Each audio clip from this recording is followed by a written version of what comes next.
dar unos minutitos más que siguen conectándose para dar inicio a esta sesión, pero gracias a los puntuales.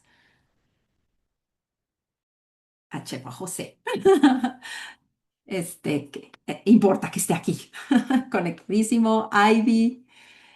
Pues muchísimas gracias por estar con nosotros virtualmente, pero bueno, han resultado estas sesiones del seminario realmente muy enriquecedoras. Entonces, pues gracias por formar de nuevo parte de estos grupos. Y el día de hoy, pues el día de hoy estamos muy contentas porque tenemos a un invitado especial conectado de lejos desde Yucatán. Yo conozco el trabajo de José, pues de José Ricardo, hace ya, vamos a grabarla acá. Pues ya hace unos años, desde que conocí el trabajo de José Ricardo, pues he querido seguirle la pista. Me ha parecido que son, además de que trabaja temas de muchísima actualidad, pues la verdad es que sus trabajos se distinguen siempre por la originalidad, la agudeza, ¿no? de sus reflexiones. Así que pues qué gusto que ya llegó el mes de junio. José Ricardo, conocido por todos como Chepo, y que estás aquí con nosotros. Yo quiero, bueno, hacer una presentación realmente muy breve, nada más pues para presentar a quienes no conocen a José Ricardo Maldonado Arroyo. Eh, Él es doctor y maestro en ciencias antropológicas por la Facultad de Ciencias Antropológicas de la UADY, de la Universidad Autónoma de Yucatán. Él ha estudiado la relación entre el paisaje culinario gastronómico y fenómenos como la globalización, la migración, la gentrificación y la turistificación, que son, por cierto, Chepo, conceptos y más de nociones que han salido en varias discusiones. Entonces estamos muy contentos que vamos a tener tu mirada acerca de estos fenómenos. Y también pues es un especialista, a quienes conocerán a José Ricardo también por sus trabajos entre estos temas, ¿no? Más alimentarios, sobre migración y gentrificación, con la diversidad sexogenérica, políticas públicas y el VIH. En 2025, desde el 2025, él está laborando en una estancia postdoctoral en la ENES, en la Escuela Nacional de Estudios Superiores en Mérida, con un proyecto que se titula Corredores Culinario-Gastronómicos, Turismo y Gentrificación en Mérida y Valladolid, en Yucatán. Es autor y coautor de diversas publicaciones relacionadas con VIH y SIDA, diversidad sexogenérica y estudios antropológicos en torno a la cocina. Fue investigador asociado del Centro de Investigaciones Regionales Dr. Hideyo Noguchi en la UADY. Y bueno, pues conozco de la reputación de José Rica como un excelente profesor que ha dado clases pues en diferentes instituciones. Pues muchas gracias, José Ricardo Chepo, por estar con nosotros el día de hoy. Y creo que, pues sin más, ya, preámbulos, vamos a darte la palabra. Es, por favor, expon bueno, nuestra dinámica es que abrimos un buen momento para preguntas, comentarios, reflexiones, discusiones colectivas. Pues, al contrario, gracias a Sara, a Ivy, por invitarme a este seminario. Pues para mí es emocionante poder participar con el Instituto de Investigaciones Antropológicas en esas actividades. Voy a compartir una presentación que me permitirá facilitar la explicación del tema. Y por supuesto, si hubiese algún problema en el transcurso de la plática, por favor háganmelo saber para que yo me detenga. Igual si me quieren interrumpir para hacer una pregunta puntual, también adelante. Permítame un segundito más. Permítame.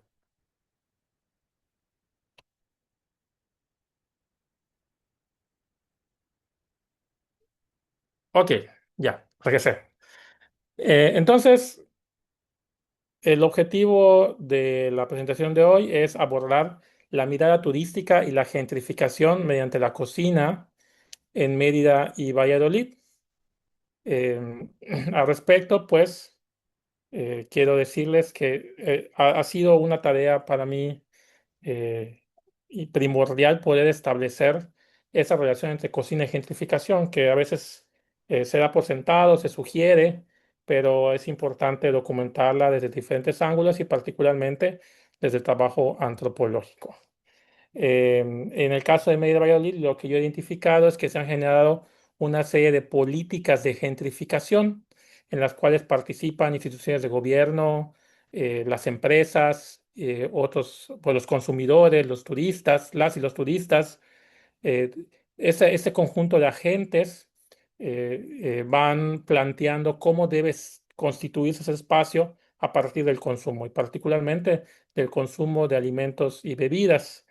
Ahora, ¿a qué le llamo corredor culinario gastronómico? Pues a un espacio o a un conjunto de espacios de preparación, consumo y distribución de alimentos concentrados en torno a una vialidad, los cuales se insertan en el espectro más amplio del paisaje culinario gastronómico.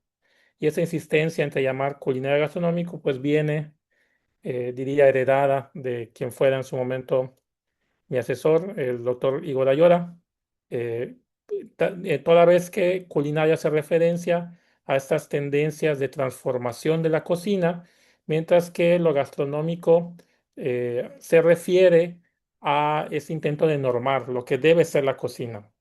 Entonces, se genera una tensión que está presente en estos corredores entre lo tradicional y lo moderno, entre los visitantes y la comunidad anfitriona, entre ciertos tipos de consumo que difieren según su objetivo. Lo que pueden apreciar en la foto es una imagen reciente, apenas de hace un año, de la calle 47, que es parte de este corredor en Mérida. Em, Además, quiero puntualizar que no es, por supuesto, una idea totalmente novedosa.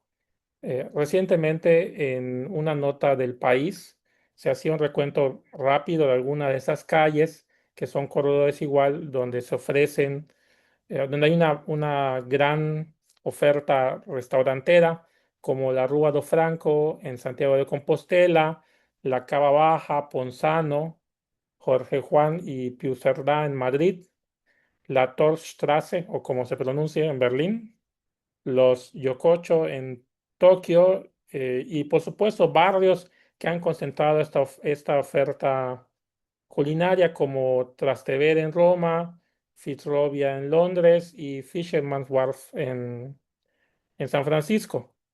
Incluso de manera próxima a Mérida de Valladolid hay otros puntos que podrían ser también objetos de estudio, como la calle 59 en Campeche o el malecón de Progreso.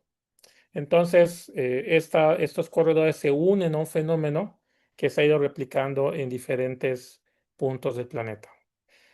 Y bueno, ¿qué es lo que sucede? Que se van configurando de acuerdo a esto que John Urry y Larsen denominan mirada turística.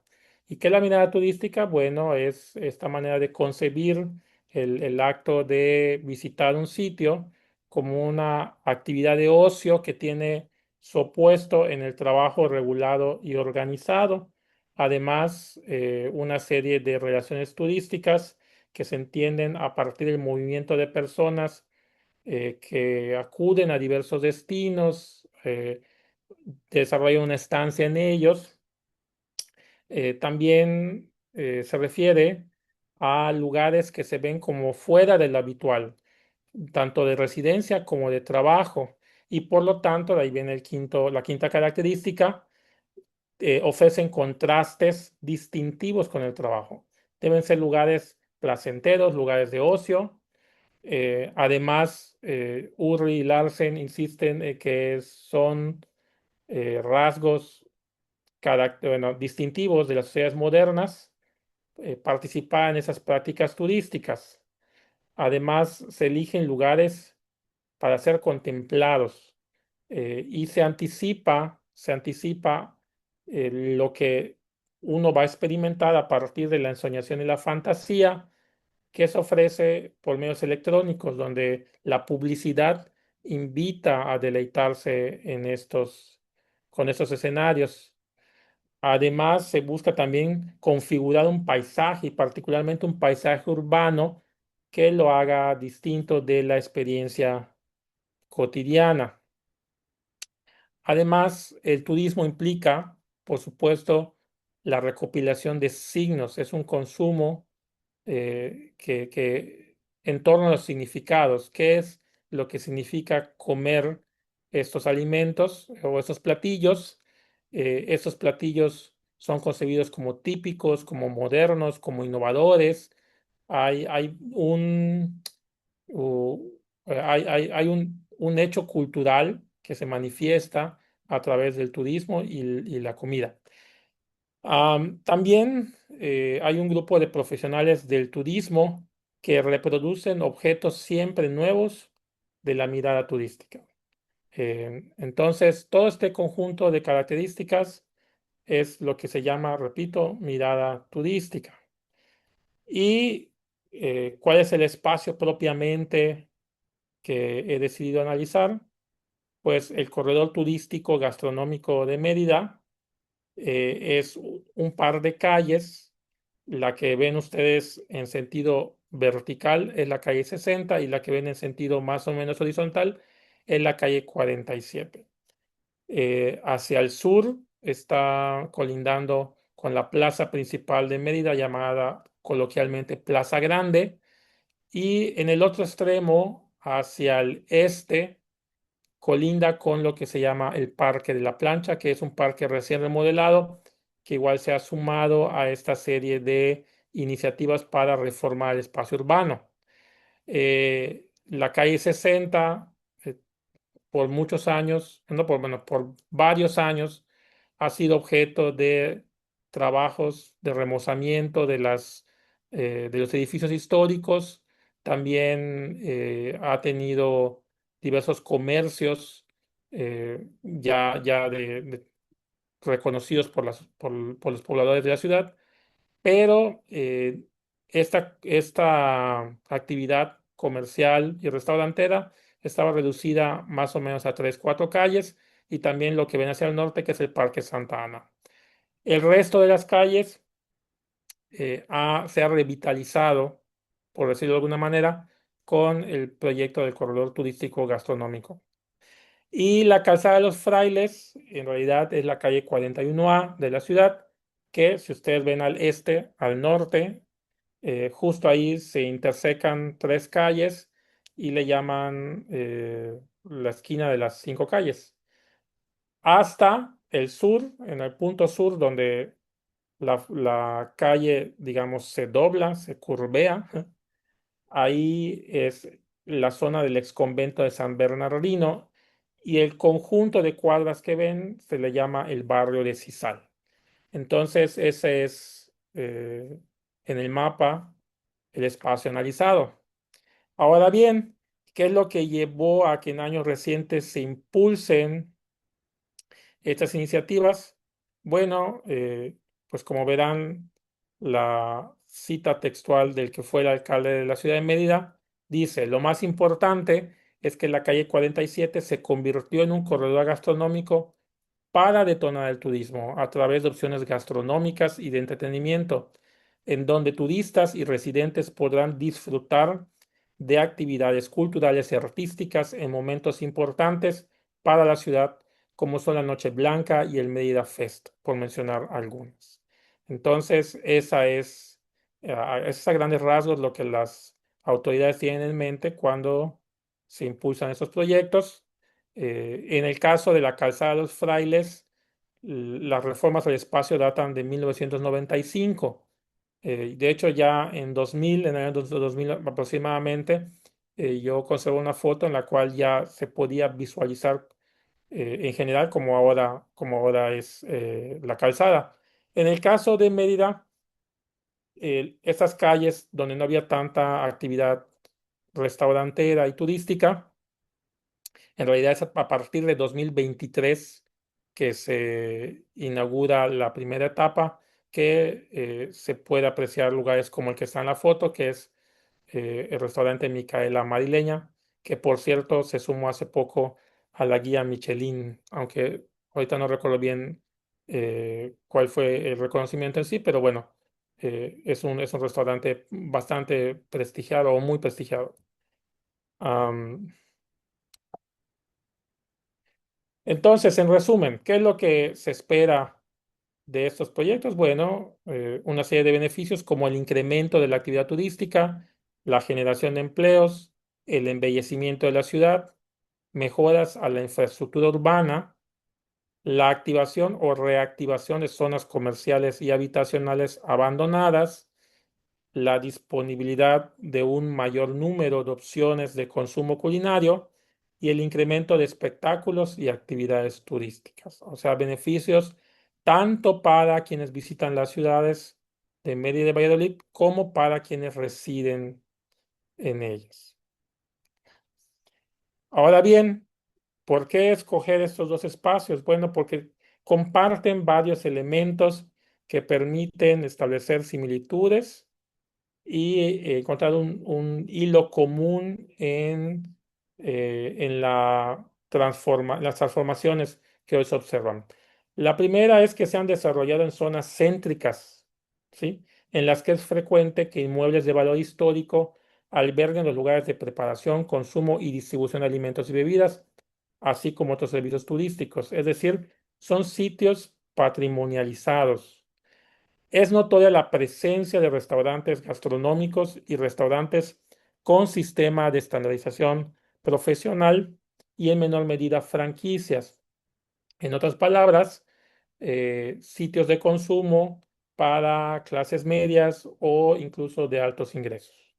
Son resultados de la inversión de capital público y privado y además, las mejoras en la infraestructura urbana han creado contrastes con el paisaje urbano de los alrededores y otras zonas de las mismas ciudades. Por ello, también, por supuesto, hay percepciones diferenciadas sobre el éxito del corredor y de la calzada. Hay personas que consideran que no son espacios donde se sientan cómodos, cómodas, no son espacios que les inviten al consumo, ¿sí?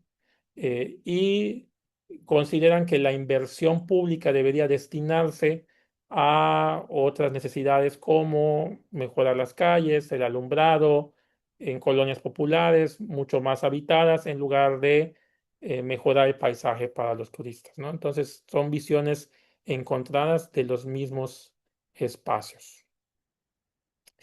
Eh, ahora, tendríamos, por supuesto, que también tener un panorama general de Mérida Valladolid. Es difícil resumir todas sus cualidades, pero al menos me gustaría que quedara por sentado que eh, hay una marcada diferencia en tamaños. En Mérida y su zona metropolitana albergan aproximadamente a 1.300.000 personas, mientras que Valladolid ronda las 56.000 personas. A pesar de esta diferencia en dimensiones, pues la ubicación geográfica son parte del mismo estado, el clima, la composición de la población, el pasado compartido, que además ha dejado como resultado centros históricos con aspectos bastante similares, la relevancia económica de la actividad turística y de la cocina, por supuesto, como industria cultural, pues son similitudes que no podemos pasar por alto. Además, las cifras de las actividades de la actividad turística, pues también señalan que sí se puede hacer esta comparación, toda vez que los dos puntos que captan mayor cantidad de turistas nacionales y extranjeros son precisamente Mérida y Valladolid. O sea, me refiero a los que pernoctan en el estado. Y aunque, como era de esperarse, Mérida acapara el mayor número de turistas, Valladolid, en proporción, pues llegan 5 veces más turistas que habitantes. O sea, Estamos hablando de arriba de 260,000 turistas que llegaron a Valladolid a dormir en 2025. Entonces, pensemos eso en términos de la demanda y de cómo la población participa de las actividades económicas relacionadas con el turismo.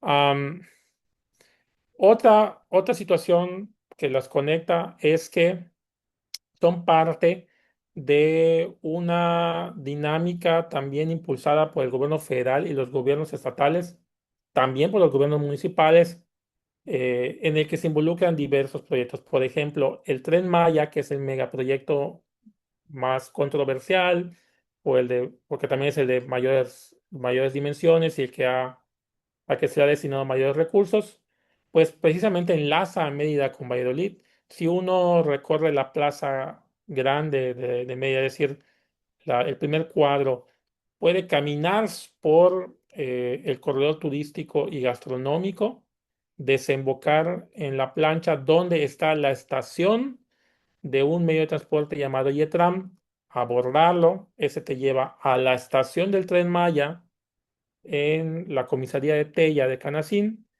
y luego cuando llegues a Valladolid, tomar un autobús, te lleva a la estación y justo a una esquina está las cinco calles, donde inicia la calzada de los Frailes. O sea, se va generando un continuum turístico que además eh, está repleto de estas fachadas coloniales y decimonónicas, los jardines urbanos, las tiendas de artesanía, los restaurantes. O sea, es como si no se perdiera el mismo paisaje, ¿sí? Que se va reforzando en el recorrido turístico. Em, entonces, para mí era importante reconocer en qué medida los corredores culinarios gastronómicos a los que me refiero están conformados por espacios de consumo relacionados con la actividad restaurantera y turística, es decir, el resultado de la intervención gubernamental y también de las empresas privadas ha derivado en que haya mayor número de espacios para lo que fueron pensados. Y pues me puse a registrar predio por predio eh, el uso del espacio, y así es como identifiqué, como se señala ahí en la diapositiva, en el corredor turístico y gastronómico de Mérida. Identifiqué 92 lugares de preparación y consumo de alimentos, entre restaurantes bar, cafés, heladerías, además de 5 distribuidores de alimentos y bebidas, entre expendios de bebidas alcohólicas, tiendas de abarrotes, etcétera. Además, encontré 25 servicios de alojamiento y 68 puntos de servicios turísticos. En la calzada de los Frailes identifiqué 41 lugares de preparación y consumo de alimentos y bebidas, 4 de distribuidores de alimentos y bebidas, y también servicios de alojamiento, 7, me refiero a, por supuesto, hoteles, hostales, Airbnb, y 26 puntos de servicio turístico. Tanto los espacios destinados a los alimentos y bebidas, como a los destinados a servicios turísticos, en ambos corredores rondan, o sea, representan alrededor del 50% de los espacios. O sea, sí estamos hablando de que los proyectos han transformado el espacio en el sentido en que se lo propusieron. Am, Muy bien. Ahora bien, eh, yéndonos al marco más amplio de cómo se ha querido vender turísticamente a Mérida, Valladolid, me voy a enfocar a la imagen turística de Mérida porque me estoy basando en un estudio específicamente que es el de Francisco Fernández Repeto y Rafael Emilio Cupech. Eh, Ellos señalan que los principales atractivos que se publicitan de Mérida son pues su patrimonio cultural, la historia, la identidad yucateca y por supuesto alrededor de Mérida hay zonas arqueológicas, También se resaltan los edificios coloniales y más recientemente se hace énfasis en las expresiones vernáculas eh, de los habitantes, las manifestaciones artísticas, y sí, también ahí, aunque parezca una cosa menor, también se señala que es una ciudad segura para que haya confianza en la llegada, a su llegada a la ciudad. Ahora, estas características de Mérida se pueden también encontrar en Valladolid. Digo, no hay un estudio específico para Valladolid, pero lo que he observado es que es el mismo tipo de imagen turística que se fomenta. Em, en otras palabras, no estamos hablando de destinos de playa, sino de destinos cuyo valor se fundamenta en las llamadas industrias culturales. Y es ahí donde podemos mencionar a la cocina, ¿sí? Porque sí, Mérida, por ejemplo, ha obtenido en este propósito de promocionarse como destino, pues los títulos de Capital Americana de la Cultura en el 2000 y en el 2017, pero también el de Ciudad Creativa de la Gastronomía en 2019. Valladolid, por su parte, ostenta el título de Pueblo Mágico desde 2012 y el estado de Yucatán el título de Capital Iberoamericana de la Cultura Gastronómica Precolombina, al menos de 2025 a 2026. O sea, la cocina no es una cosa accesoria en esta imagen turística. Eh, Ahora, todavía me parece se está conformando una teoría cada vez más sólida que permita explicar la relación entre turismo y cocina o gastronomía. Algunas aproximaciones teóricas que me parecen valiosas son la de Priscilla Bonifaz, quien eh, señalaba que antes la relación entre comer y beber y el turismo es que comer y beber era una atracción secundaria. Poco a poco se ha ido colocando al centro de la oferta turística. Además, basándose por supuesto en Bourdieu, eh, señala que la forma en que decidimos operar nuestras vidas, lo que consumimos en los lugares de destino, pues tiene que ver con cómo queremos ser vistos, ¿no? Este hábito ahora de tomar las fotografías del Instagram, ¿no? Eso va generando, por supuesto, elementos de distinción en cuanto a la acumulación del capital cultural que se obtiene en un viaje. Y además, muchos de estos y muchas de estas turistas también pretenden poder consumir la autenticidad del lugar a través de los platillos y las bebidas. Por su parte, Guillermo Navarro y Francisco Javier Medina eh, subrayan que la relación entre comida, gastronomía y cultura patrimonio es relativamente nueva y obedece sobre todo a procesos de patrimonialización. Hasta entrado el siglo XX, la relación entre los viajeros y la cocina local era, dicen ellos, bastante tensa. Esas son más o menos, esas son sus palabras. Entonces, ¿por qué? Pues porque se valoraba sobre todo la alta cocina, la cocina francesa, la cocina europea, y ahora cada vez más se pone la mirada en la cocina local. Por su parte, José Antonio Vázquez Medina también ha abordado el turismo gastronómico eh, con la llegada de migrantes de retorno en Zacatecas y San Luis Potosí, migrantes que estuvieron en Estados Unidos y que vuelven a residir en sus localidades de origen, instalan restaurantes de cocinas extranjeras, por ejemplo, cocina china, cocina italiana, y se han vuelto destinos de los fines de semana o de momentos en los que de los momentos de ocio de las personas que viven en las capitales o ciudades grandes de San Luis Potosí y Zacatecas y que acuden a estas localidades a consumir las novedades que traen estos migrantes. También está Greg Richards, que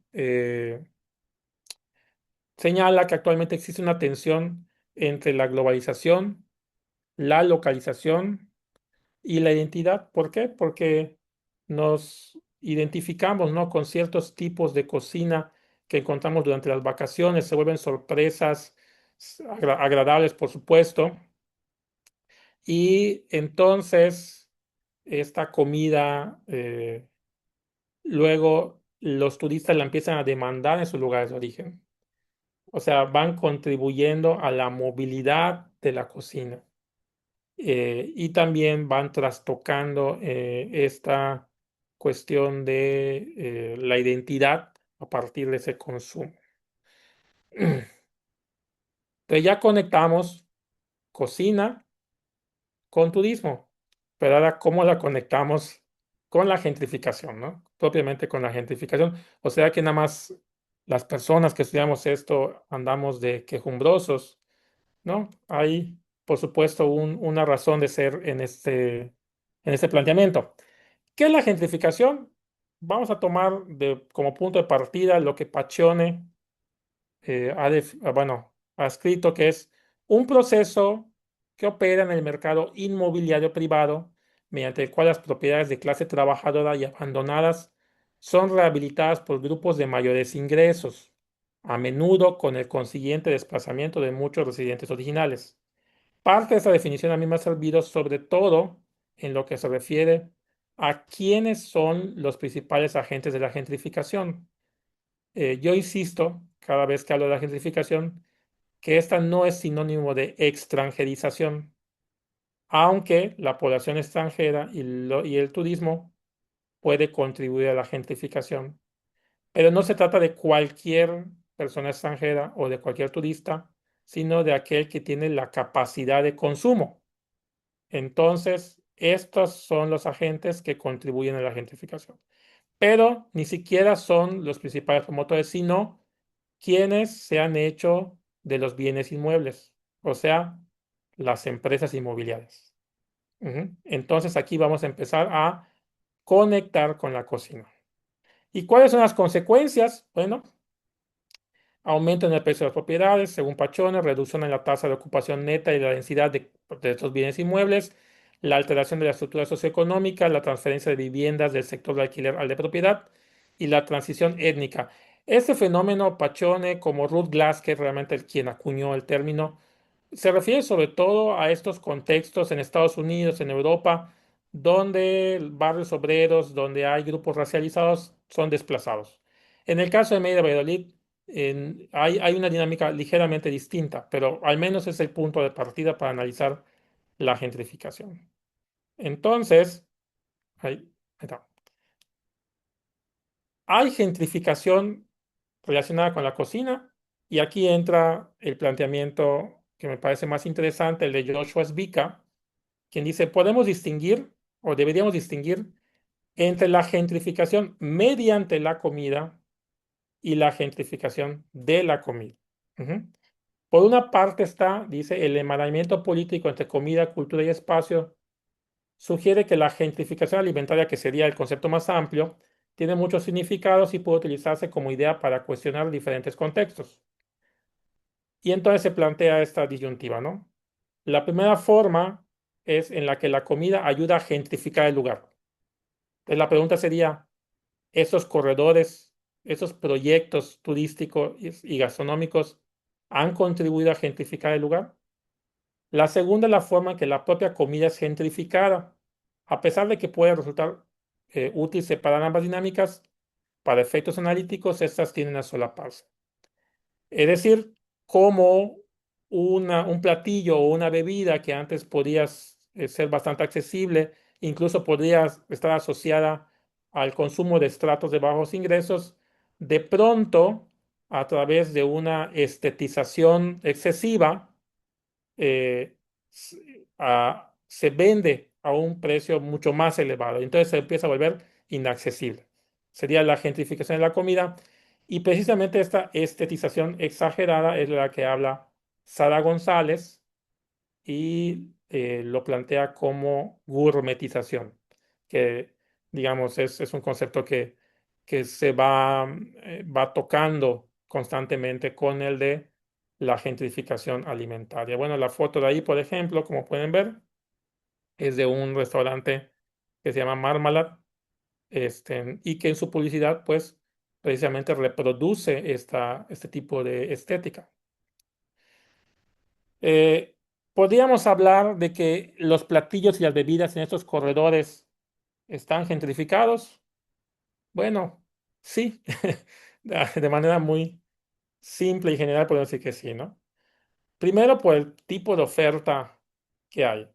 Hay una variedad de tipos de cocina extranjeras que incluye, pues, cocina italiana, como la que se ve en la foto, ¿sí? La burrata pomodori del restaurante Oliva, pues cocina, y cocina italiana, cocina, y le llaman americana, ¿sí? O cocina internacional, cocina china también, cocina japonesa. De hecho, últimamente se han elevado los precios en algunos restaurantes de comida japonesa, se han vuelto de muy alta cocina en Mérida. Cocinas mexicanas, que ojo, para el contexto de Mérida, Valladolid, la cocina mexicana no es una cocina propia, sino es una cocina externa que se añade al paisaje. Pero no solamente la cocina mexicana que típicamente se describe con los tacos, la carne asada, los burritos, que además es un poco lo que Estados Unidos ha representado como la mexicanidad, sino también cocinas regionales mexicanas. Hay un restaurante, por ejemplo, de cocina oaxaqueña que se llama Sandunga y que es cocina innovadora. Este, no es una tlayuda, sino que es una tlayuda con ciertas cualidades estéticas. Eh, la cocina yucateca tradicional, curiosamente, lo que menos hay en estos corredores es cocina yucateca tradicional. Son pocos los restaurantes con esta perspectiva. Y también hay cocina yucateca innovadora y creativa, ¿sí? Hay platillos y bebidas que se han estado replanteando y que se han vuelto, objetos de consumo predilectos de ciertos grupos sociales. ¿Quiénes consumen en los corredores? Bueno, turistas extranjeros, sí, por supuesto. Turistas nacionales, claro. Pero aquí viene lo interesante y que bueno, eso es otro tema que se puede extender muchísimo. Turistas y comensales locales. Yo concibo a la persona que va a estos espacios como también un turista local, aunque sea residente de Mérida o Valladolid, porque estos espacios precisamente contrastan con sus lugares de residencia, contrastan con sus lugares de trabajo, y entonces el proceso de acercamiento a estos platillos es similar al que puede tener un turista que viene, o sea, de otro lugar, que es originario de otro lugar, que reside en otro lugar. Y también hay, por supuesto, quienes están habituados a este tipo de consumo, son comensales locales. Lo interesante es que estos corredores, a pesar de que en Mérida y Valladolid son lugares turísticos, no podrían subsistir sin estos consumidores locales.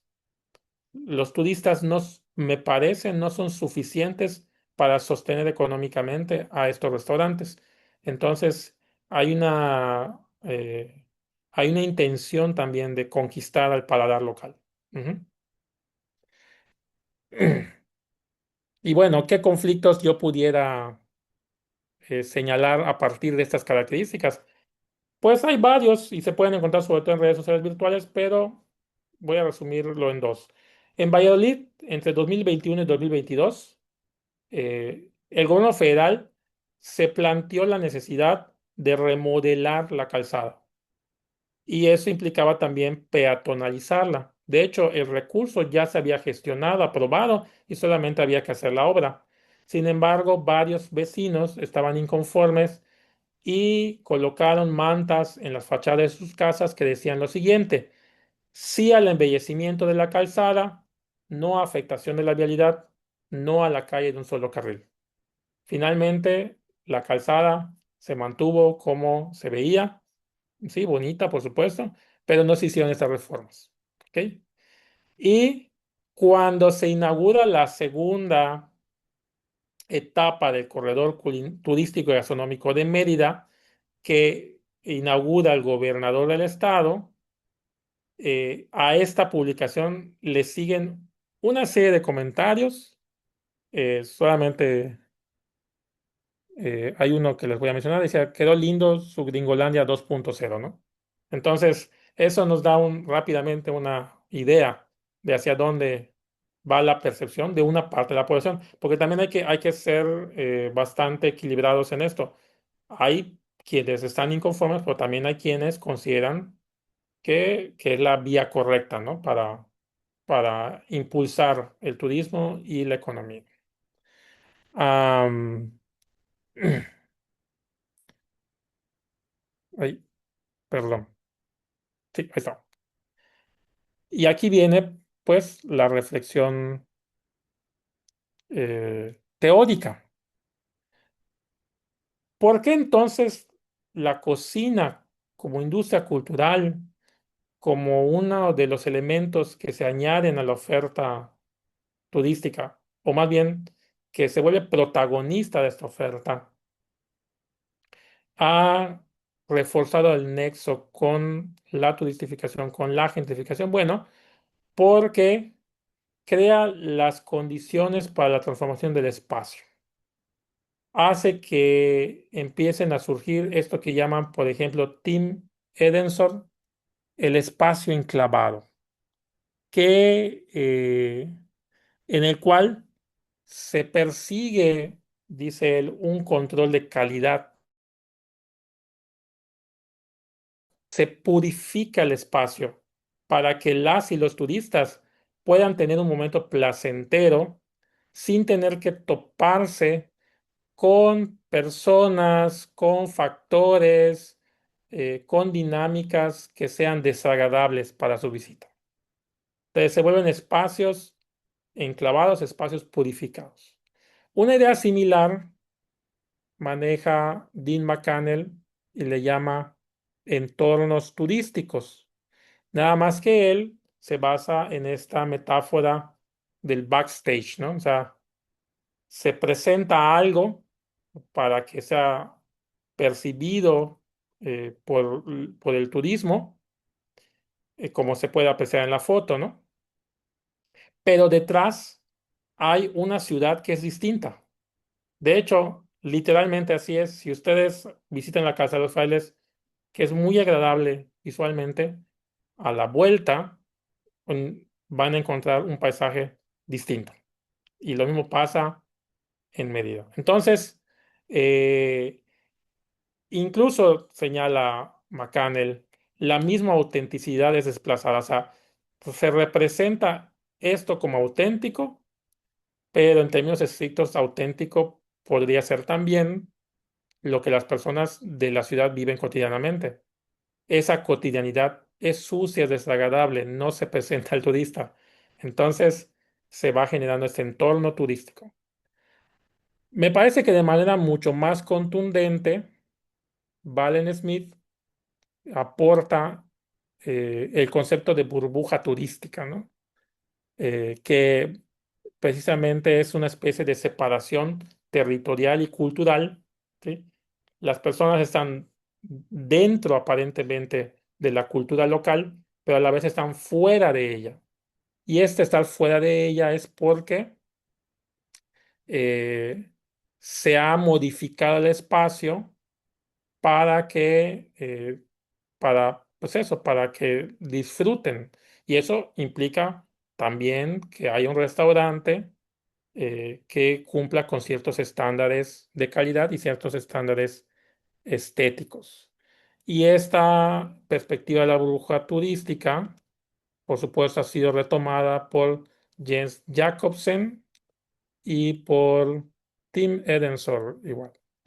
Ahora, Me parece que la que termina de poner el último clavo que apuntala esta conexión es Sharon Sukin. A ver, ay, pero estaba atrás, perdón. Sharon Sukin con su concepto de domesticación por capuchino.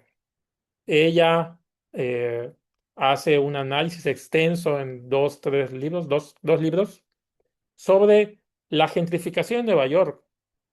Y ahí destaca que precisamente la modernización del espacio, la apertura de las cafeterías, de los restaurantes, que se amoldan al gusto de ciertas capas de la población, estas zonas de confort, van pacificando el espacio, ¿no? Porque son espacios que antes eran ocupados por ciertos habitantes, que había inseguridad y ahora se han vuelto lugares pacíficos, lugares donde se puede consumir sin que sea problemático. Van apareciendo los barrios gentrificados, los barrios hipster, que además representan un estilo de vida. Y todo esto es lo que Sharon Sukin llama domesticación por capuchino, y me parece que se aplica bastante bien a Mérida y Valladolid, o más bien particularmente a estos corredores culinarios gastronómicos. Entonces, podríamos ya establecer la relación entre gentrificación y cocina como gentrificación mediante la cocina. Yo considero que sí. Y considero que sí porque, a ver, permítame un segundito. Tengo un problema aquí. A ver, permítame verlo. Ok, creo que ya. ¿Se ve? Sí, gracias. Entonces, ¿por qué? Porque este tipo de modificaciones del espacio, favorecidas por la cocina y por el turismo, van generando o van remarcando diferencias de clase, ¿sí? Y entonces esta domesticación de la que habla Sharon Sukin es favorable para que las empresas inmobiliarias puedan vender esos bienes inmuebles a un mayor costo. Y esto se puede identificar en varios indicadores, diría que un poco dispersos, hay que armar el rompecabezas de los indicadores, que nos señalan lo siguiente. Primero hay un incremento en el uso comercial y de servicios, que eso yo lo puedo documentar con el recorrido que hice predio por predio. También hay un incremento de residentes extranjeros. Hay investigadoras e investigadores que han abordado el asunto, por ejemplo, Claudia Dávila Valdés. Hay una disminución del uso habitacional, que además es interesante porque, por ejemplo, en la calzada de los Frailes, todavía el 30% de los espacios en números redondos siguen siendo viviendas, porque esa calzada realmente era una calle de un barrio. Ujú. No tenía ningún propósito comercial antes. Pero conforme ha pasado el tiempo, hay cada vez menos viviendas. Y por supuesto, un incremento en el precio de bienes inmuebles, que eso se puede ver, por ejemplo, en las cifras de la Sociedad Hipotecaria Federal, que revela que Mérida ha tenido en los últimos años un crecimiento bastante sostenido en el precio de la vivienda. A eso, por supuesto, la observación etnográfica, como se puede apreciar en la foto, pues la cantidad de edificios en renta, en construcción, en remodelación, que se han convertido en Airbnb, etcétera. Y esto, por supuesto, ¿qué es lo que requerían las empresas inmobiliarias? Pues que hubiera una razón para decir estos espacios valen más. ¿Y qué razón se les dio? Bueno, pues este conjunto de servicios, esta rehabilitación del espacio, este volver el espacio un lugar muy agradable para ciertos estratos. Cabe mencionar, digamos, atendiendo a lo que la escucha a los colaboradores de la investigación, pues les debo, Yo hablé con varias empresarias y varios empresarios restauranteros. La mayoría de estas personas sí desean, por supuesto, impulsar el consumo de ciertos tipos de platillos. Algunas personas están muy preparadas en asuntos gastronómicos, son artistas de la comida, pero no noté en ninguna de ellas la intención de generar este problema. De hecho, algunas de esas personas se quejan de la gentrificación. ¿Por qué? Porque les afecta. O sea, al elevarse la renta, su restaurante que está siendo muy exitoso puede terminar siendo reubicado porque ni ellas ni ellos pueden pagar esas rentas. Entonces, yo sostengo que esos proyectos más bien han estado vinculados a intereses de empresas inmobiliarias. Y es así como termino de cerrar eh, la gentrificación mediante la cocina. Y, por supuesto, entonces entramos en el dilema, ¿no? De cómo eh, modificar, eso ya no nos corresponde del todo, pero cómo modificar esa dinámica eh, con estos nuevos patrones de consumo, que esa también fue parte de mi trabajo de campo, me lo encontré explorando redes sociales. Y bueno, ahí hay varias referencias bibliográficas y pues les agradezco su atención y estoy abierto a preguntas. Muchas gracias, Juan Ricardo. Pues nos dejaste con una pregunta no menor, ¿eh? Al final de tu interesante presentación. Eh, pues yo espero que no nos intimidemos. No, creo que fue una más de una invitación de Chepo a reflexionar esta pues situación que desde el inicio presentas paradójica, ¿no? Y bueno, no unívoca, ¿no? Yo pienso rápidamente antes de darle la palabra a los demás, yo tengo algunos comentarios. Bueno, aquí te aplauden y te felicitan que el concepto de esta idea, yo les llamo un término, ¿no? De gentrificación, que más transparente y más claro puede ser, pero hace poco me topé con un artículo que viene más bien del campo del marketing, ¿no? Sobre gastronomía, o sea, ya hay una especialidad, marketing y gastronomía, que decía, bueno, ¿no? Era definiendo desde el inicio que gentrificación, pues finalmente es una forma de democratización, ¿no? Porque con la gentrificación se abren los espacios a pues mayor personas que quizá ni siquiera habían visto, no tenían la posibilidad de ir a comer estas tlayudas extrañas y deconstruidas, y entonces que en realidad había que entenderlo como una forma de democratización. Y ahí es donde yo tomé en serio lo de la gentrificación. Dije, bueno, por lo visto, ¿no? Es como todos estos, ya se vuelve un concepto, no nada más una categoría de análisis, sino un concepto, ¿no? Como la de ciudadanía, la de democracia, que bueno, tanto Trump puede hablar de democracia, ¿no? Como los países latinoamericanos que luchan por hacer frente, ¿no? Progresistas a estas reacciones. Entonces, por lo visto, gentrificación es un concepto que ya se vino a instalar al mundo de los estudios de la alimentación y que no está siendo unívoco, ¿no? Ya es un concepto, pues sí, que ¿no? Entra ya en campo de tensiones ideológicas y políticas claramente, ¿no? Tú venías, ¿no? Explicando cómo crea todos estos desplazamientos, inequidades, etcétera, mientras que, ¿no? Desde otros focos está siendo leído como un movimiento democratizador, ¿no? Entonces a mí eso me llamó la atención de que estamos realmente frente a un problema de toda índole.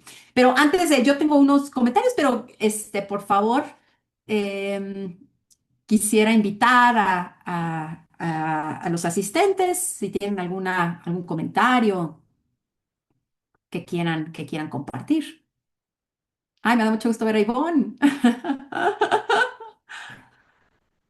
Julieta. Bueno, quizá para romper un poco el hielo. Ay, por favor, Ivonne.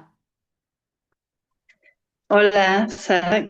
Gracias a poner por la excelente conferencia. conferencia, este, como les abrió muchas, nos explotó la cabeza con algunas cosas, pero em, yo quiero preguntarle su opinión sobre el uso del término gourmetización, que yo he visto asociado a los procesos de gentrificación, específicamente si utilizar para analizar casos de uso de la comida para aprovechar, digamos, espacios gentrificados. Yo sí lo veo. Este, sin embargo, también lo he visto, sí lo he visto ya utilizado en artículos académicos, incluso ya artículos de antes de pandemia ya lo utilizaban, pero donde más he visto es en el ámbito eh, del marketing gastronómico, ¿no? De grandes marcas, y lo ven como positivo, además, ¿no? Entonces, no sé si él pudiera dar alguna opinión al respecto. Muchas gracias.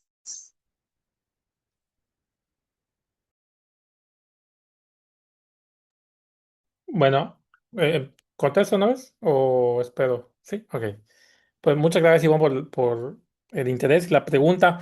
Em, yo conocí el término de gourmetización para referirse precisamente a cómo estos platillos eh, que se podían consumir por la mayoría de la población, que a veces estaban asociadas con estratos de bajos ingresos o comida popular, iba adquiriendo ciertos rasgos de la alta cocina.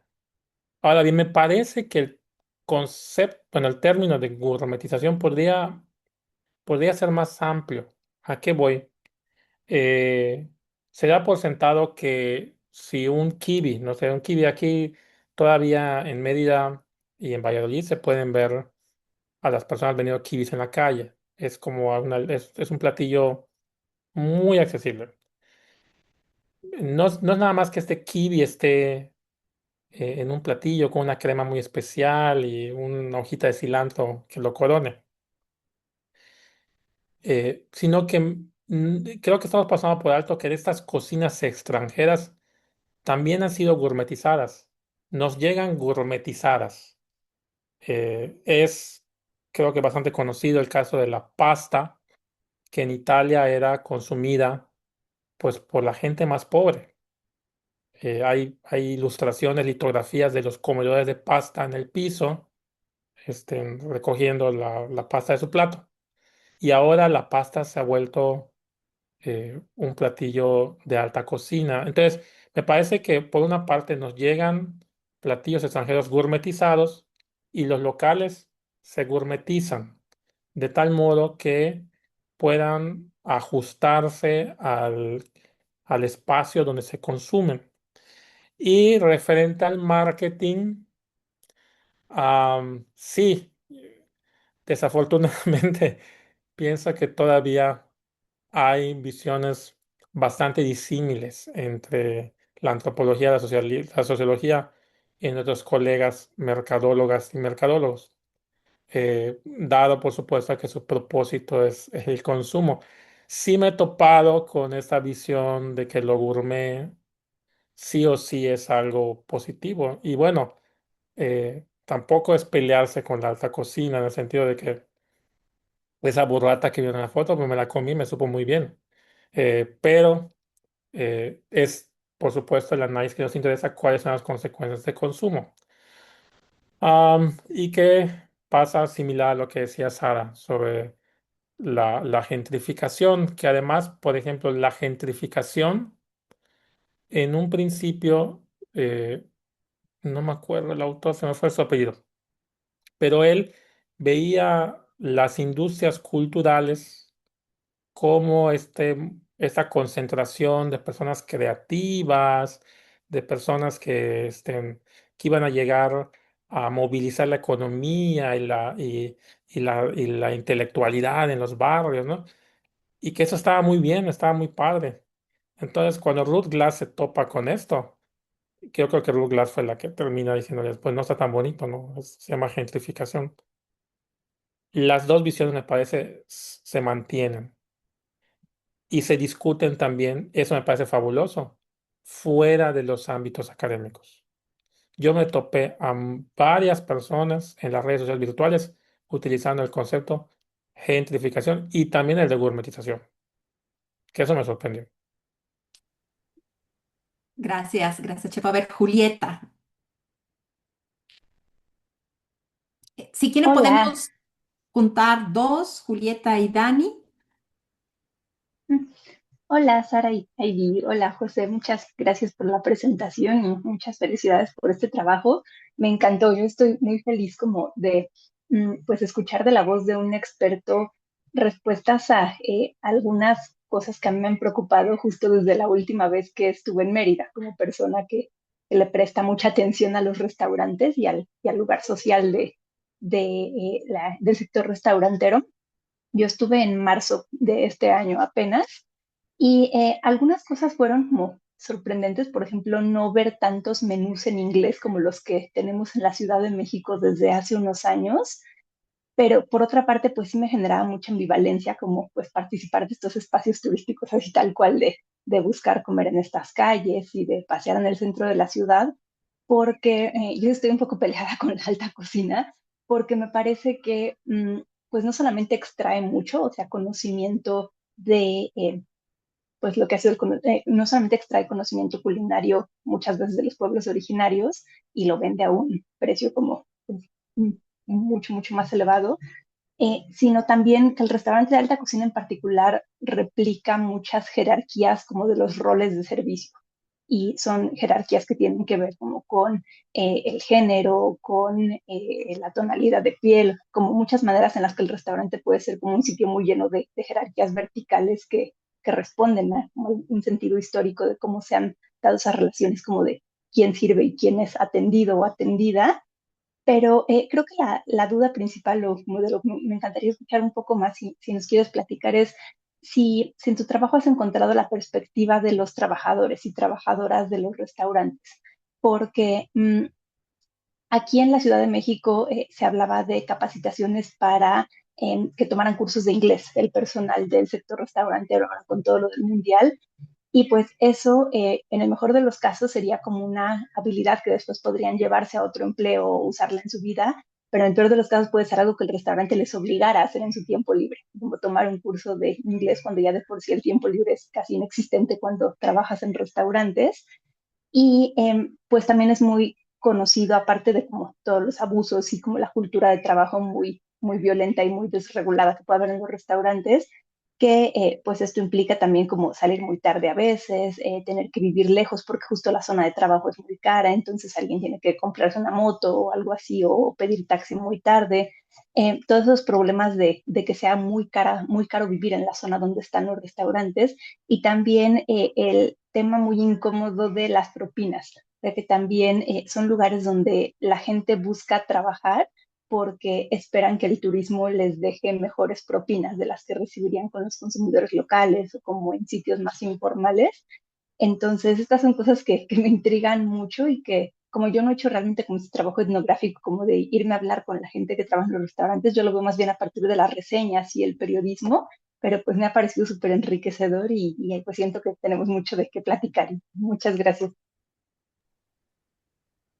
Gracias, Julieta. ¿Te parece, Chepo, que lo enlacemos? Dani, por favor. Ok, voy ¿Quieres responder a, primero esas dos y sí, seguimos con sí, Lisbeth para que no y pierda el hilo. Lucía, ¿no?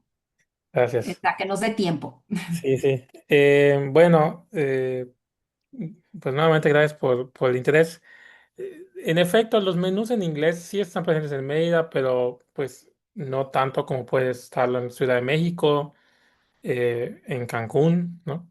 Eh, yo considero que esto obedece nuevamente a que uno de los mercados a los cuales está dirigido estos restaurantes primordialmente es la gente local, ¿no? La gente local que ve todavía como un paseo, ¿no? Ir a estos espacios, porque no son espacios como habitual, los que son habituales, ¿sí?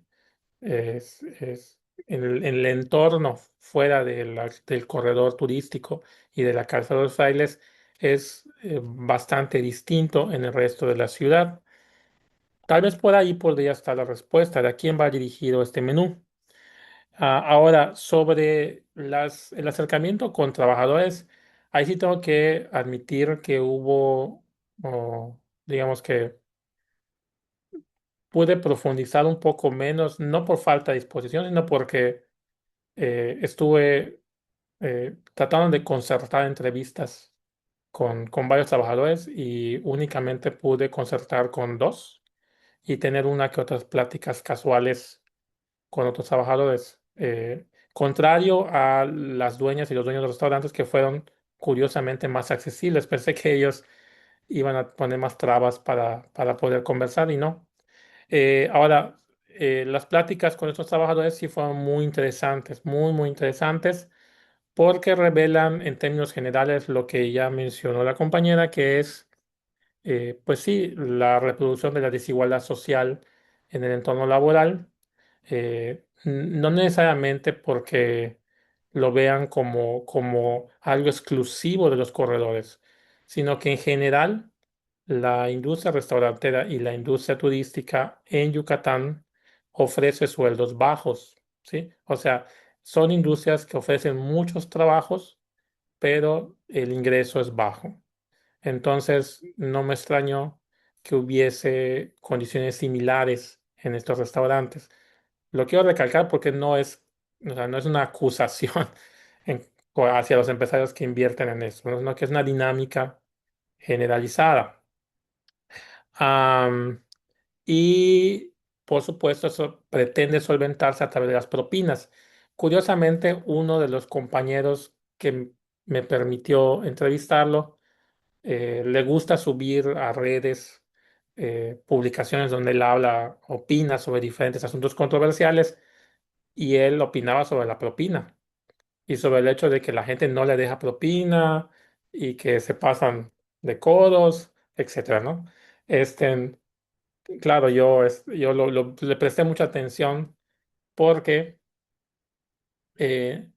pues nuevamente no solamente es hacia a su empleador, sino también al consumidor, ¿no? Cómo se percibe esta relación con los consumidores tampoco es tan tersa, ¿no?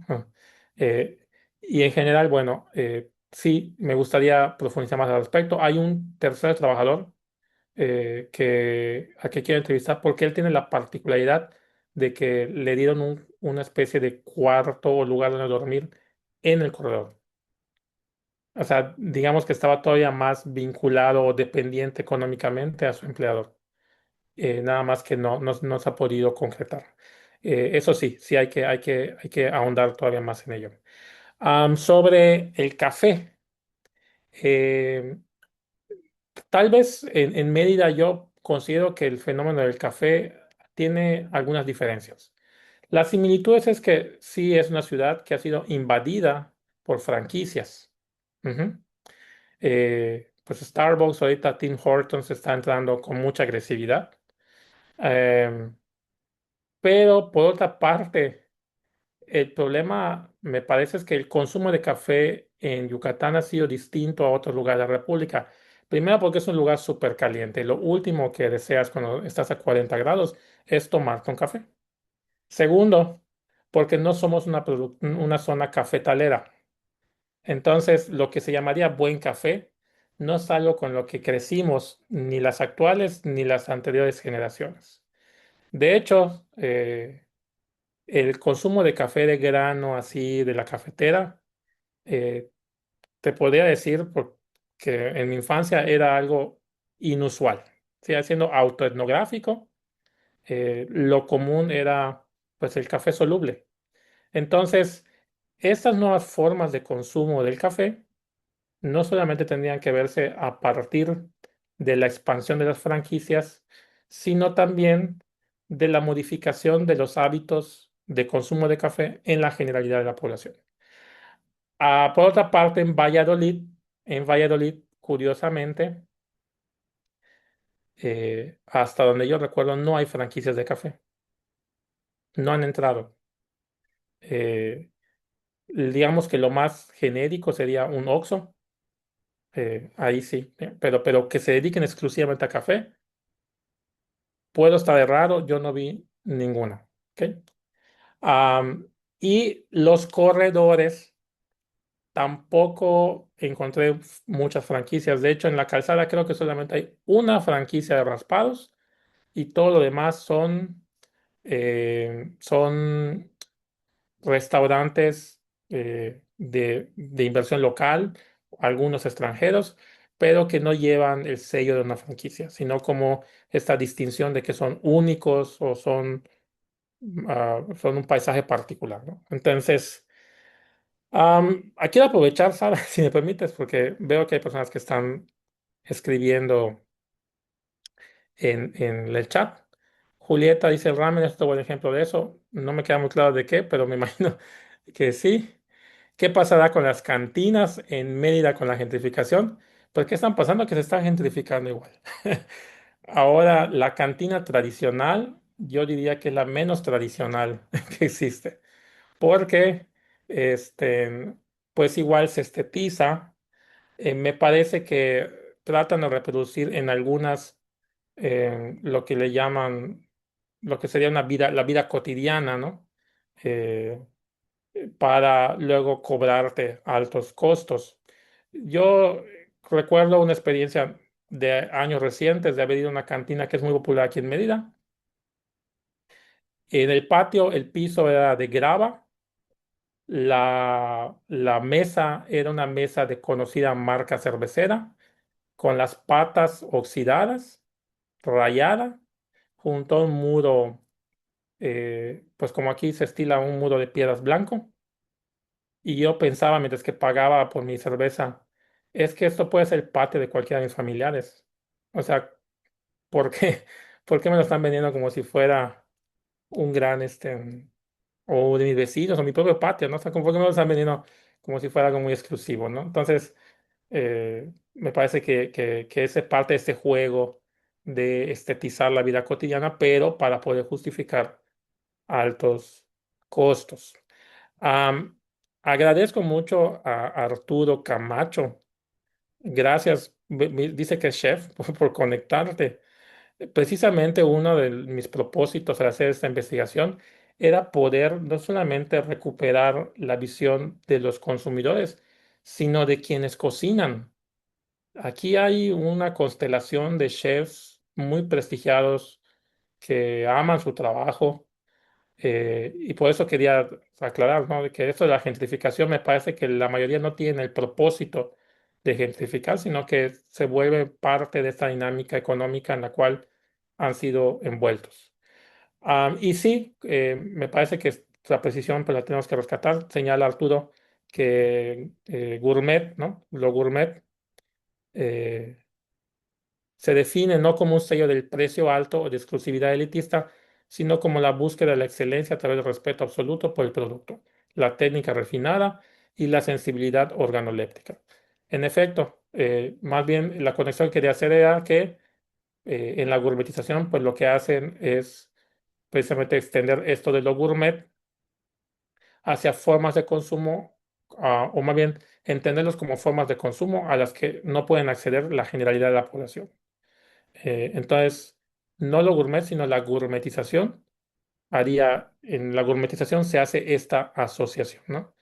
Pero sí, yo creo que es muy importante escuchar a quienes se dedican a la cocina, porque además también conocen muchas cosas tras bambalinas.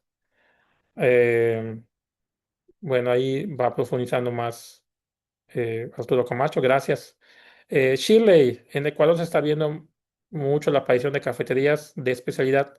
El barismo está en boga, generando espacios de reunión o puntos de encuentro.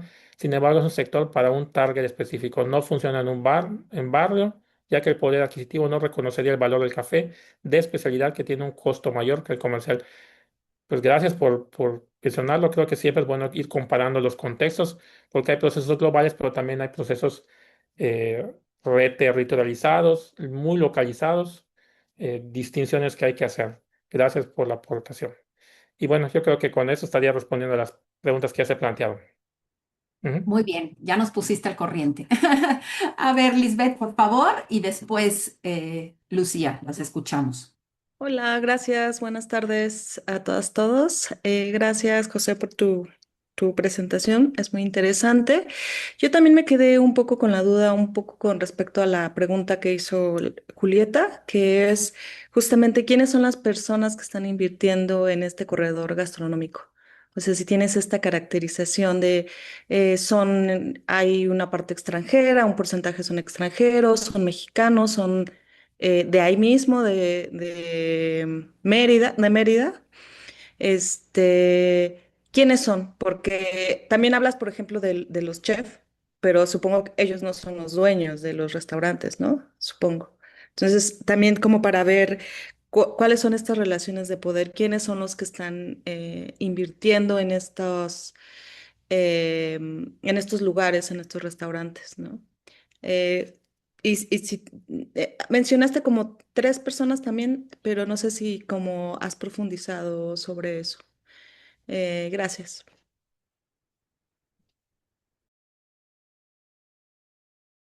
Hola, ¿qué tal? ¿Cómo estás, José? Muchas gracias por la presentación, muy interesante. Bueno, varias cosas, igual algunas cosas ya las fueron diciendo las compañeras. La cuestión de los trabajadores me parece súper interesante. Ahí te quería consultar simplemente, quizás no sé si hay una respuesta muy concreta, pero simplemente, ¿por qué pensás que está siendo tan difícil acceder a los trabajadores, ¿no? Como, qué puede estar sucediendo ahí, digamos? Em, y por otro lado, me parecía interesante la parte, esta como diferenciación que hiciste entre los diferentes consumidores y los diferentes turistas. Y bueno, si ves diferencias en cuanto a las motivaciones para ir a comer a estos corredores. Particularmente me parece interesante los locales, también ahí qué sucede, qué tipo de comidas van a comer unos y otros, si hay alguna diferencia en respecto a eso. Y bueno, finalmente cuando decías esto de la autenticidad y cómo esto, ¿no? Cómo se construye un escenario para los turistas que deja por fuera, digamos, lo verdaderamente auténtico, si queremos poner entre comillas. Me parece interesante lo que yo estoy empezando a meterme con el tema de turismo, de tours gastronómicos en Ciudad de México. Y me parece súper interesante, de una primera visión que hice, un paneo sobre la oferta de tours, que hay una tensión todo el tiempo sobre, te vamos a mostrar el México auténtico, el verdadero México, el que no está armado para el turismo, pero a su vez es una experiencia curada, con esta palabra usan, ¿no? Es una experiencia curada por especialistas locales, ¿no? Bueno, entonces nada, me parece que eso está súper presente y es muy interesante también que sucede en varios planos, ¿no? En varios niveles. Así que bueno, eso. Muchas gracias. ¿Respondo?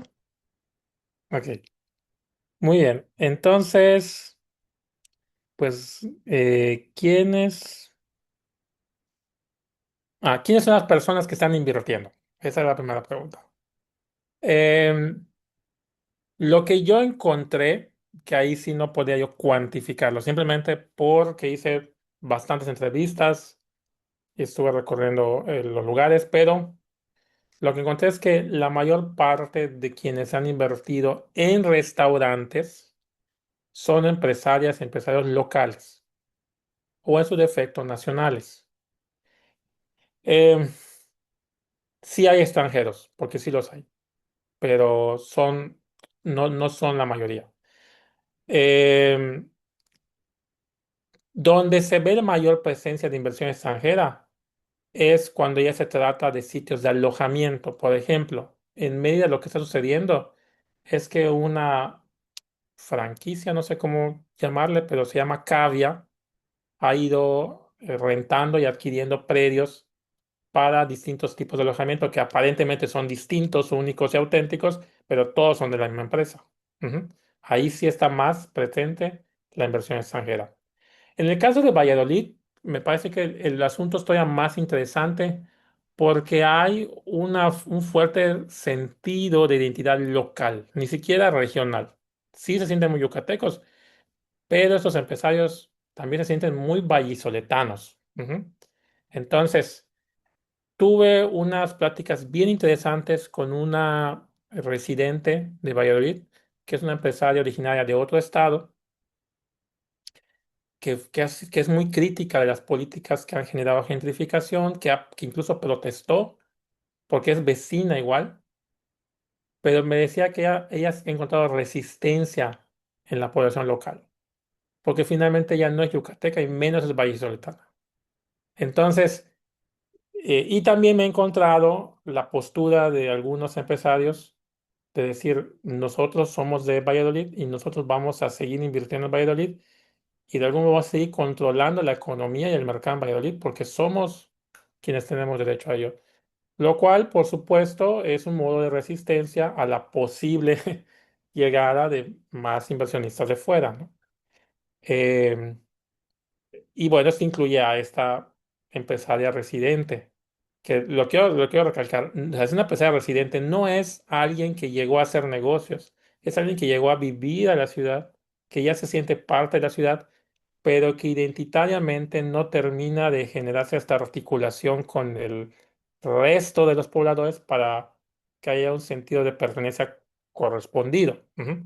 Entonces, sí, en Valladolid es donde más se puede encontrar ese sentido de la inversión local, pero también en Valladolid es donde algunas empresas del vecino estado de Quintana Roo que tienen capital extranjero han tratado de empezar a movilizarse hacia Valladolid, que les queda a 2 horas. ¿Mm? Entonces, pues eso genera dinámicas particulares. Por eso decía que la gentrificación no se puede entender necesariamente como una extranjerización y tampoco como el desplazamiento de clases menos favorecidas. Por ejemplo, en Mérida, la calle 60 y la calle 47 han sido, las propietarias han sido familias de clase media o incluso de muy altos ingresos, personas de mucha influencia política. Entonces no se está desplazando al obrero, se está desplazando a las élites también. Entonces, siempre que cuando hablamos de la gentrificación, creo que hay que buscar sus características locales. Ahora, la compañera Lucía, sobre los trabajadores, pues sí, sí, digo, sí, sí abordo el asunto de los trabajadores. Nuevamente diría que me parece que hay que rescatar un poquito más acerca de la visión de ellas y de ellos. ¿Por qué ha sido difícil acceder? Eh, no sabría explicarlo del todo. Lo que yo me he encontrado es que la mayoría me pone precisamente como razón para no conceder una entrevista que están trabajando, ¿sí? De hecho, una de esas entrevistas las hice a la 1:30 de la mañana. O sea, me dijo, llego a la 1:30 de la mañana a mi casa y si quieres hacer la entrevista, va. Y me fui a la 1:30 de la mañana a hacer la entrevista.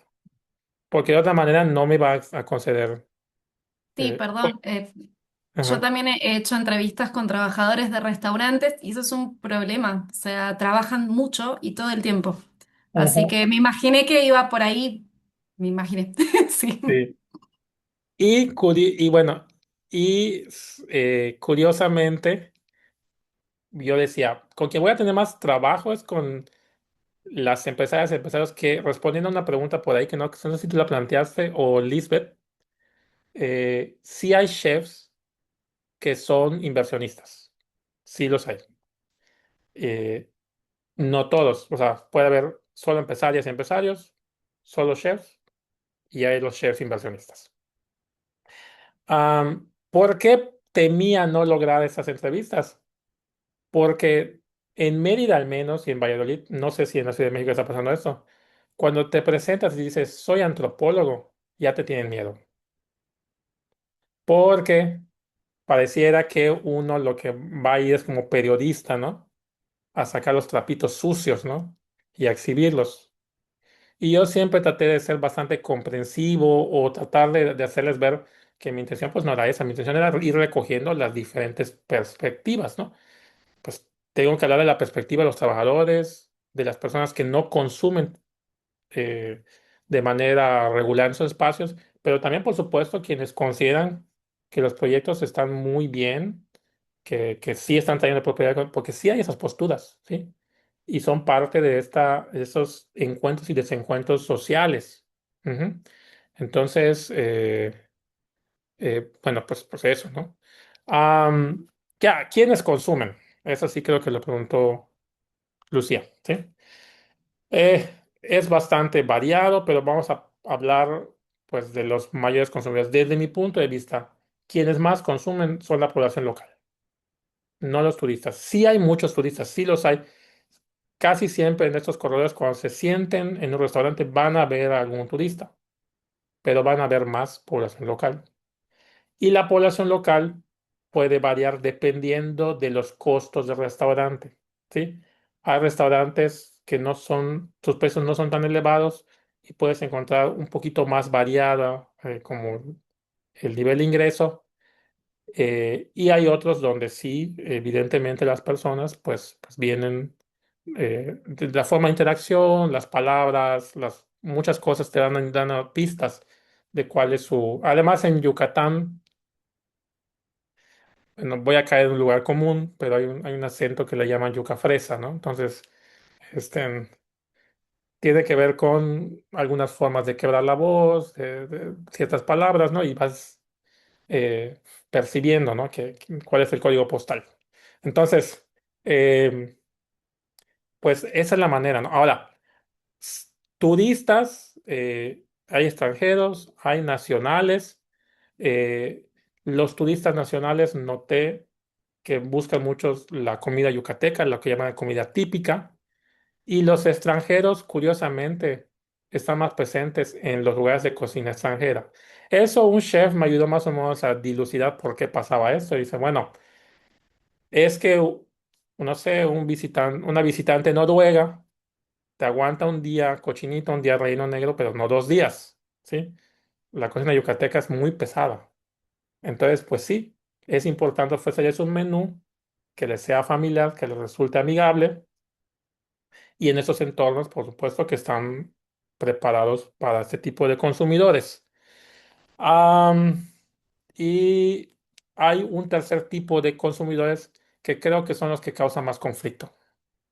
En Mérida y en Valladolid, pero sobre todo en Mérida, está empezando a darse el fenómeno de las quejas de los vecinos por los bares. ¿Por qué? Porque están tocando música a altas horas de la noche, porque los comensales también van más que por comer, por beber. Algunos piensan que a las 3 de la mañana va a haber desfiguros.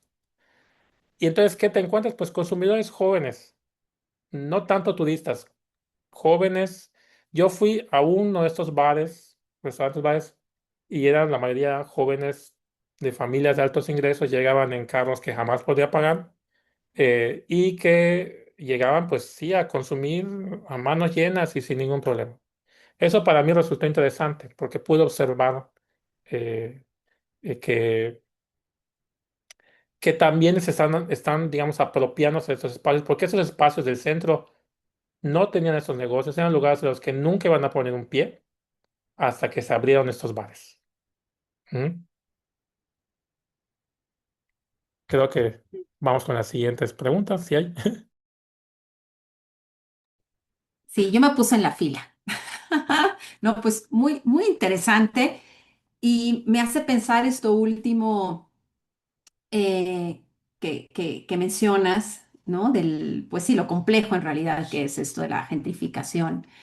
En una reflexión que hace Nancy Fraser sobre el capitalismo, que es, dice, hay un capitalismo caníbal, ¿no? Y de cierta manera me hace pensar estos ejemplos que das, bueno, este caso, ¿no? Porque sí, efectivamente, no es nada más el desplazamiento de unos sobre otros. Todo mundo está siendo devorado por el sistema, ¿no? Finalmente las élites también son desplazadas, ¿no? La reflexión de Nancy Fraser, que es maravillosa, su libro sobre el capitalismo caníbal, que es finalmente esto, es en su sistema que acaba devorando a todo mundo nos enajena a todos, ¿no? A unos los hace sufrir pobreza, a otros no, pero finalmente nos roba nuestro tiempo, nos roba nuestro ocio, nos roba nos enajena. Finalmente es un sistema que no puede sobrevivir por sí mismo porque destruye.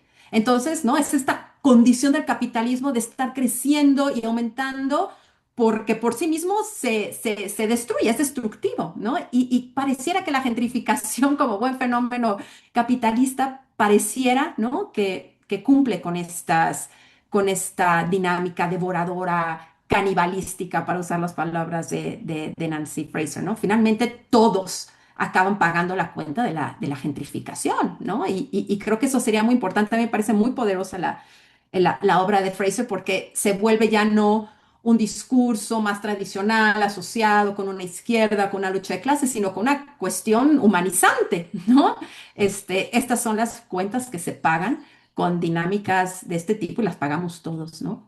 Pero, pero a mí también me llama mucho la atención escuchándote, Chepo, porque es interesante cómo la gentrificación se ha estudiado y la gourmetización, como dando prioridad a las reflexiones de tipo espaciales, ¿no? Incluso, ¿no? Los autores, tú mencionabas muy, muy interesante todo este utillaje conceptual de espacio enclavado, burbuja turística, entornos turísticos, ¿no? Entornos, burbujas, espacios, o sea, la cuestión espacial, ¿no? Es como muy evidente, eh, es como muy evidente, ¿no? Cuando uno piensa, ¿no? O lo observa con la cuestión de la gentrificación. Pero yo pienso también en la condición del tiempo, ¿no? Hay un tiempo gentrificado en estos sitios. Y nada más para hablar, ¿no? Sobre la alimentación, los horarios, o sea, se vuelven calles que viven de 24 horas, ¿no? Hay servicio de comida 24 horas todo el día, pero también ves donde hay mayor afluencia. El otro día yo hacía 6 años que no ponía un pie en la colonia Roma, estuve hace un par de meses y no lo podía creer. Estaba fascinada, en el sentido de verdad de fascinación, de no sé ni por dónde comenzar, ¿no? A ver, y me impresionó que me tocó a las 12 del día y a las 12 del día los restaurantes estaban a reventar, porque claro, son todos los gringos que acuden. Entonces, las 12 del día, en plena Ciudad de México, se volvió el momento de la comida, ¿no? Y luego a las 4 de la tarde están los matcha. Entonces también, ¿no? El tiempo del café, de un café global, donde en cualquier capital del mundo vas a tener allí, ¿no? La hora del cóctel, es decir, hay temporalidades para comer que sí son de un tiempo gentrificado, ¿no? No es la cantina que se usa en Yucatán, en Mérida, ¿no? A tal hora antes de comer, a mediodía. O sea, realmente hay un desdibujado. Todo el tiempo ves flores de muertos, ¿no? No importa si es enero, no importa si es junio, va a haber cempasúchil, ¿no? No importa si no es boda ni bautizo, va a haber banderitas, ¿no? O sea, hay la anulación total de los ciclos relacionados con la alimentación. Es como un flotar en la cocina mexicana, ¿no? En pleno junio, flores de cempasúchil, como a las 12 del día y me sirven comida, ¿no? A las 12 del día, comidas en tres tiempos, ¿no? Este también, ¿no? Incluso lo podemos pensar en la cuestión de la estructuración de los tiempos de la comida, ¿no? Obedecen a criterios ya muy occidentales. A mí me encanta el ejemplo de las cantinas, ¿no? Que he aprendido mucho. Que tú mencionas, el trabajo que por supuesto Igor Ayora, ¿no? Tiene unas reflexiones maravillosas, como pues los tiempos de la cantina no es entrada, plato fuerte y postre, ¿no? Hay toda una lógica de cómo la secuencia, que es un poco secuencia que para uno que no conoce pareciera desorden y caos. Bueno, no, hay un tiempo de las cantinas, sería interesante estos tiempos gentrificados, pues imponen, ¿no? Una estructura temporal de la comida. Esto que tiene Yucatán, que también, ¿no? Yo le aprendí a Igor, que los lunes es el día de, qué sé yo, la cochinita, ¿no? En las casas, ¿no? Tradicionalmente en Yucatán, los lunes se come carne con puerco, los martes se come cochinita, ¿no? Bueno, estoy diciendo cualquier cosa, pero hay platos, ¿no? Asociados con un día, pues supongo que en estas calles que tú mencionas no hay pero ni rastro, ¿no? La cochinita está para el lunch, la cena, el antojito a la 1 de la mañana, no importa en qué día de la semana, ¿no? Entonces, creo que también la cuestión del tiempo, porque uno vive efectivamente en estos enclaves y en estas burbujas, pero hay una cuestión de abstracción, yo lo puedo decir, digo, es un lugar muy común. Pero a mí el tiempo se me fue en la Condesa, en la Roma, hace unos meses que estuve y era, ¿no? Un mundo efectivamente enclavado, pero también con un tiempo que yo decía, ¿dónde? No encuentro mis referentes temporales, ¿no? En ese sentido estoy un poco perdida aquí, ¿no? ¿A qué hora se toma el matcha y a qué horas son las 12 del día? Ya es hora de comer. Entonces, no sé qué pienses tú sobre esas cuestiones.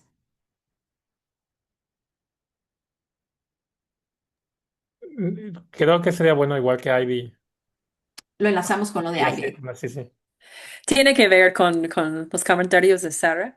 Específicamente quería tocar el tema del desperdicio de comida, de food waste, con eso de lo de 24 horificación de esas zonas. Y también esta cuestión que yo he notado en lugares, estoy pensando en los pueblos mágicos, que también desarrollan sus avenidas centrales para el turismo, pero tal vez como no distritos completos o series de calles completas. Pero la gentrificación de los menús, o más bien échale todo de los menús, donde tú vas a un pueblo mágico, estoy pensando específicamente en un caso que es Peña de Bernal, en Querétaro, donde me asombró la la sobre y falta de buen comer, en el sentido de que tú vas a cualquier lugar en este franja, o sea, pues una sola calle, ¿no? Que es la calle turística, y ahí encuentras cada lugar. Tiene un menú de 20 hojas con sushi, pizza, hamburguesas, o sea, todo, pasta. Entonces, como que se va internacionalizando el menú en esos lugares sin sentido, ¿no? Realmente. Y la verdad, estando ahí, la reflexión, la primera que tenía era como que seguramente alguien que va a comer pizza en ese lugar no va a pedir sushi en otro. O sea, como, ¿qué hacen con la oferta de sushi que nadie va a pedir nunca? Pero ahí está en el menú. Y inclusive como en esos lugares de pues alta cocina o los lugares donde está ofertado cochinita pibil 24 horas al día, pues igual, o sea, ¿dónde va los desechos? ¿Dónde va la comida que seguramente se echa a perder porque nadie lo pide? Entonces, pues eso también creo que es otro tipo, bueno, otro lado de la historia del turismo que pues muchas veces no, analíticamente no lo tomamos en cuenta, es como, ¿y la basura? O los desechos o los sobres, o sea, eso, y más en esas partes donde, digamos, o sea, yo no sé si, yo sé que en algunos restaurantes es así que la gente que trabaja ahí puede llevar comida que está hecho y no lo piden o no sé, pero quién sabe cómo es el asunto, más allá de eso, en términos de cantidad, que las cocinas están pidiendo cantidades por semana de cochinita, de whatever ingredientes que luego se congelan un rato y luego eventualmente se echa a perder. Entonces, pues eso era. Pues agradezco los comentarios y retomando, primero, sobre capitalismo caníbal de Nancy Fraser. Hay, por supuesto, otras vertientes de análisis que no toqué, pues, cuestiones de tiempo, pero para analizar la gentrificación, pues también nos tenemos que meter a la dinámica del capitalismo y creo que así como Fraser, también David Harvey y se me fue el nombre del otro autor que hablaba precisamente de la destrucción, ¿no? Harvey, cuando llama la atención sobre la reubicación del excedente, ¿no? Y cómo se buscan nuevos espacios de inversión, eh, precisamente proyectos que se formulan para poder captar ese excedente y entonces, pues, aceitar la máquina del capitalismo. Por eso insisto en que quienes invierten en los restaurantes invierten con, digamos, voy a decirlo así, con la buena intención de de impulsar la cocina, pero no, pero tal vez no se está percibiendo que están en el engranaje de la búsqueda de dónde colocar este excedente. El otro autor, cuyo nombre les debo, sí hablaba de los procesos de destrucción, ¿no? Con el turismo. Entonces, primero, en Mérida, en Valladolid, sobre todo en Mérida, estas zonas que fueron rehabilitadas mucho tiempo estuvieron supuestamente abandonadas. No estaban abandonadas, eran familias que por estar muy próximas al lugar, los lugares comerciales, pues no habitaban, pero no es que no tuvieran dueño, sino que las fueron desocupando, rentaban algún espacio o no les daban el mantenimiento debido, ¿sí? Pero no es que fuera un lugar que hubiera que recolonizar. Ujú. Entonces, eh, me parece que entran dentro de esta dinámica de primero generamos unas condiciones para que luego entonces podamos dar la solución de invertir y de recuperar el espacio. Simultáneamente al desarrollo del corredor turístico y gastronómico, justo este mes que pasó, un periodista llamaba la atención de que más allá del Paseo de Montejo, que es otra avenida que igual es muy interesante y es colindante al corredor, hay una extensión que se llama Prolongación Paseo de Montejo, que cuando se fue abandonando esta zona céntrica, Prolongación Paseo de Montejo se volvió la zona de comercios, la zona de restaurantes, de vida nocturna. Hoy ese tramo está experimentando lo mismo que se experimentó en el centro hace años. Locales abandonados, sucios, las rentas han sido tan altas que prefieren irse de allá. ¿Qué pronostico? Que se irá deteriorando para que luego, después de haber destruido, lleguen a ubicar el excedente en ese espacio. Entonces, es un ciclo que se repite. Sobre la cuestión del tiempo, como siempre, Sara, digamos, ayuda a que me vengan nuevas ideas, ¿no? O a que refuerce otras, o les déme una mejor forma. Me parece que esta manera que lo describe Sara es muy atinada y me ayuda a ordenar un análisis que estaba pendiente. Yo estuve capturando los horarios en los que funcionan los restaurantes. Prometo en algún momento compartirles más adelante cómo está esta dinámica del tiempo, precisamente a qué hora abren, a qué hora cierran, qué restaurantes son los que están en la mañana, cuáles son los que están en la noche, hay una continuidad, hay algún momento en el que este espacio duerme o no hay no hay ese momento, ¿sí? Porque eso también tiene mucho que ver con la decisión de los residentes de abandonar o no el lugar. Yo tuve la fortuna de hablar con un hombre intelectual muy respetado en Mérida, don Ariel Avilés Marín, quien me decía de manera bastante tranquila, decía, más o menos algo así como ya es momento de irnos. Su casa está justo en el corredor, o estaba. Ya es momento de irnos. Él no criticaba el proyecto, le parecía que estaba dando una oportunidad económica al lugar, pero pues ya no era compatible con una persona de su edad estar a dos casas de una cantina, de uno de esos bares. Y él veía pues como un poquito de resignación, ¿no?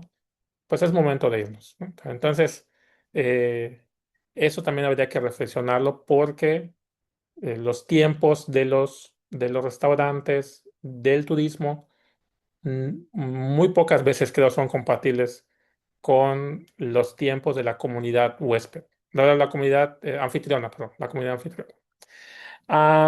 Sobre el desperdicio que menciona Ivy, eh, creo que no tengo tanto material que pudiera ir en estos corredores hacia el análisis del desperdicio, pero sí trae a colación algo que sucede en el vecino estado de Quintana Roo. ¿Y cuál es el escenario? Los todo incluido. Los todo incluido me parece que son los reyes del desperdicio, porque pues te ofrecen un buffet permanente, ¿no? De una serie de platillos que generalmente mm, son inodoros, incoloros, insaboros, o sea, pero bueno, sirven para relajarse y estar contentos frente a la playa. Y ahí yo sí he observado, pues que cada cierto tiempo recolectan todo lo que estaba en la mañana y a la basura, ¿no? Y luego viene otro tanto en la tarde, vuelven a recolectar y así. A lo mejor no son prácticas en todos los hoteles, alguien que haya trabajado ahí podría darnos más pistas, pero yo sí he observado algo de eso en los todo incluido. Aprovechando que tengo la voz, y antes de que ya termine la hora, Arturo Camacho preguntaba, ¿cómo crees que impacta la llegada de la guía Michelin? Me parece que su impacto tiene más que ver con la consolidación de este grupo de chefs y empresarios que han posicionado a Mérida como un lugar donde, un lugar de producción de cocina innovadora, creativa, atractivo gastronómicamente, ¿no? Con los años se ha fortalecido este grupo empresarial y también, pues por supuesto, también es un grupo creativo, o sea, son personas eh, que han estado en restaurantes de otros lugares de talla internacional. Entonces esa guía Michelin es un logro. Ellos pelearon, no pelearon, bueno, fomentaron este logro. Am, y pues eso, es reconocer su posición ante el mundo, ¿no? Yo creo que se vaya, hacia ahí va. Porque además son grupos que comparten estos valores de la alta cocina, globalizados, ¿sí? O sea, entonces, en ese sentido, tiene mucha lógica que lo hayan promovido. Creo que Mérida y otras, ahorita no me acuerdo, pues son pocas ciudades las que se integraron a la guía Michelin y es un tema que además que creo que hay que leer con más detenimiento. El tema del no tiempo también se puede pensar, creo, en relación a la dinámica del turismo, ¿no? El turista es un tiempo bastante desestructurado, deslocalizado. Sí, así es, Lucía, coincido contigo. Y Faustino, en nuestros pueblos indígenas mantienen un aprovechamiento integral de los alimentos, mientras que en la ciudad hay mucho desperdicio. Sí, sí, que yo diría que tanto en los pueblos indígenas como también en los sectores de bajos ingresos hay muchas prácticas que tienen que ver con el aprovechamiento de los alimentos hasta el más mínimo elemento, ¿no? Entonces, eh, y sí, la industria restaurantera, pues tendría que cuestionarse en ese sentido cuáles de esas prácticas se pueden retomar para evitar el desperdicio al que Ivy hacía alusión. Y creo que ya estamos muy cerca del cierre. Qué bárbaro, 5:59. Che, pues fantástico. Pues sí, yo creo que con toda esta discusión, de todos modos, nos dejas con un montón de preguntas, que es, bueno, el interés de estas, ¿no? Con nuevas preguntas, no forzosamente con las que teníamos al iniciar esta conferencia. Muchísimas gracias.